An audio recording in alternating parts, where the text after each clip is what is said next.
Okay, guys, let's talk about Venus. I think it's time. 14 wildcards, 14 losses. Venus Williams just recently lost a first-round match in Cincinnati against Emiliana Arango, and people are getting pissed. And the question comes, should she retire or not? And for this video, what I want to do is to take out the emotional affect, because a lot of people are saying that it's a disgrace, that she is stealing wildcards away, and that it's tarnishing her legacy.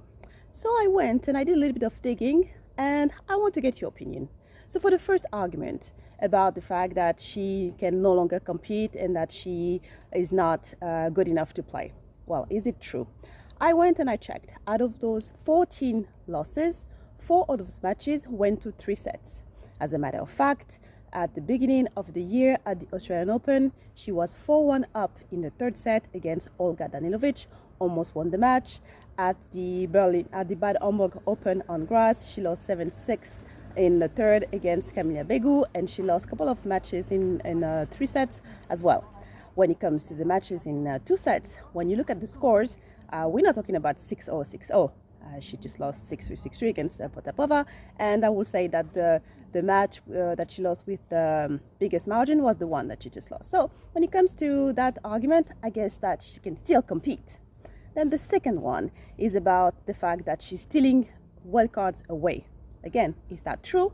Well, if we look at, again, I think that when it comes to Venus Williams or the Williams sisters, organizers are not dumb. They know that tickets are selling. And when you ask people, okay, who are these young players and promising players that she's stealing wildcards away from, people can't really answer. And I want to ask you this. If Venus and Serena get a wildcard at the US Open, do you really think that people are not going to go and watch? Again. And finally, about tarnishing a legacy. I think that this whole story made me think about something. Why are we triggered by Venus continuing? If she doesn't care about tarnishing a legacy, why should we? And then when you ask Venus, what does she have to say about it? Well, again, I was watching one of her recent interviews, and she said that at 46 years old, she's still learning lessons. And when it comes to, no one asked her directly, but when it comes to the comments on the internet, she said something very interesting. She said that for her, internet is a world that doesn't exist. So basically, she doesn't care about it. And I think that the whole thing makes us think about something that I want to share. The lesson from this is, how do we deal with the idea of losing, failing in the public eye?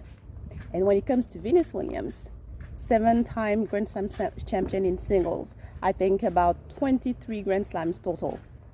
Yes, she could feel self-conscious, but she doesn't care.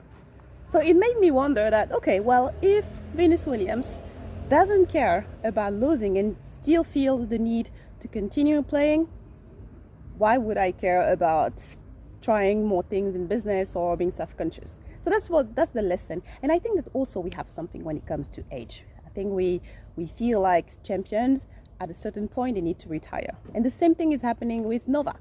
And we cannot say that Novak is losing all his matches.